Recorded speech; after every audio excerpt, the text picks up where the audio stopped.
Imagine waking up one morning with a sinking realization. What if the life you're living isn't really yours? What if the decisions you make, the beliefs you hold, and even your deepest desires have been shaped not by your true self, but by invisible forces, expectations, conditioning, and social pressures? Take a moment and ask yourself, how much of your identity is truly yours, and how much of it is a carefully crafted mask built to fit into the world around you? Today, we're diving into one of Carl Jung's most profound ideas, the notion that life doesn't truly begin until you find yourself. But what does it really mean to find yourself? Is it just about self-awareness, or is there something far more powerful at play? Stay with me, because what we're about to uncover will challenge the way you see yourself and might just set you free. Carl Gustav Jung was not just a psychologist. He was a pioneer of the unconscious mind. Unlike many of his contemporaries, he didn't believe that mental well-being was about fitting neatly into societal expectations. Instead, he argued that true psychological growth comes from individuation, the process of becoming your most authentic self. But here's the problem. Most people never embark on this journey. They live according to the roles assigned to them, following the rules, meeting expectations, and seeking validation. And yet, beneath the surface, there's a quiet, unshakable feeling that something is missing. This happens because from the moment we're born, we are conditioned. We're given names, identities, and predefined roles. We are taught what is acceptable and what isn't. And slowly, we begin to suppress the parts of ourselves that don't fit the mold. Think back to your childhood. Were there moments when you expressed yourself freely, only to be met with disapproval? Maybe you were told to be realistic, stop being too sensitive, or that your dreams were impractical. Over time, you learned to hide those parts of yourself. You built a mask, what Jung called the persona. The persona is the face we present to the world, the version of ourselves designed for social approval. And the more we identify with it, the further we drift from our true selves. But if the persona is what we show the world, there is another, darker side, the shadow. The shadow is everything we suppress, the fears, desires, emotions, and vulnerabilities we refuse to acknowledge. But here's the catch. The shadow doesn't disappear just because we ignore it.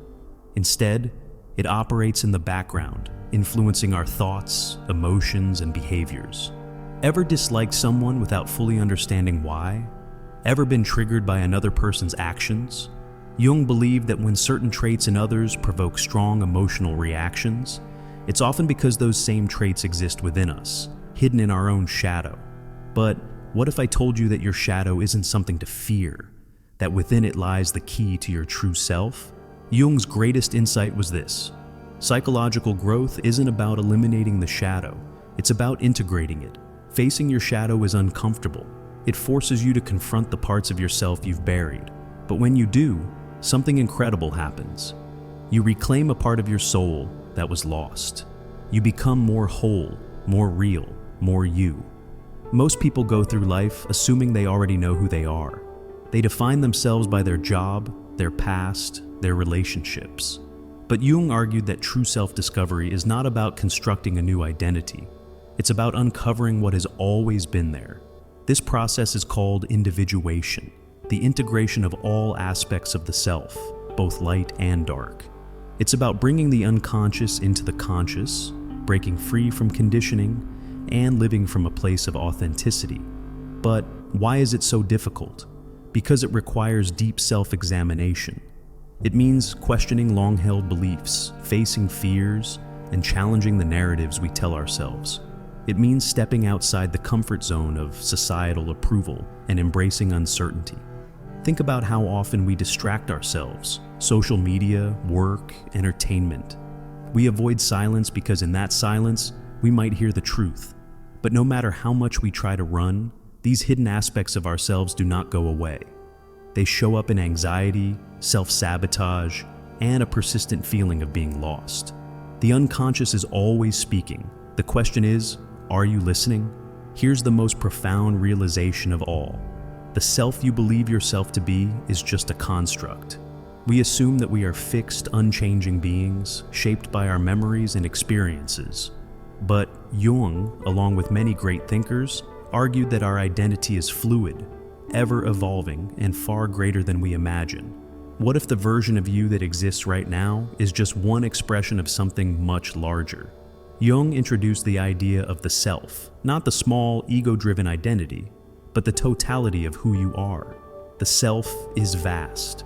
It includes not just your conscious mind, but your unconscious, your shadow, and even the archetypal energies that shape your psyche. But if this is true, then why do we feel so limited?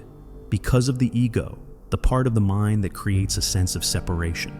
The ego tells us, this is who I am, this is who I am not. It defines us, but also confines us. And the moment you stop clinging to this limited sense of self, you unlock infinite possibilities.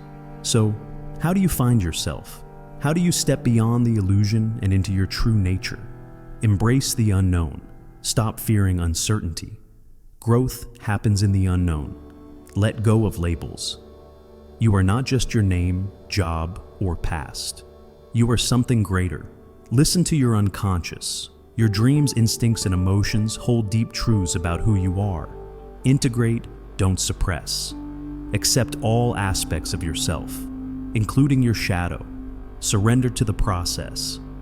Self-discovery isn't a destination, it's an ongoing journey, and here's the ultimate truth.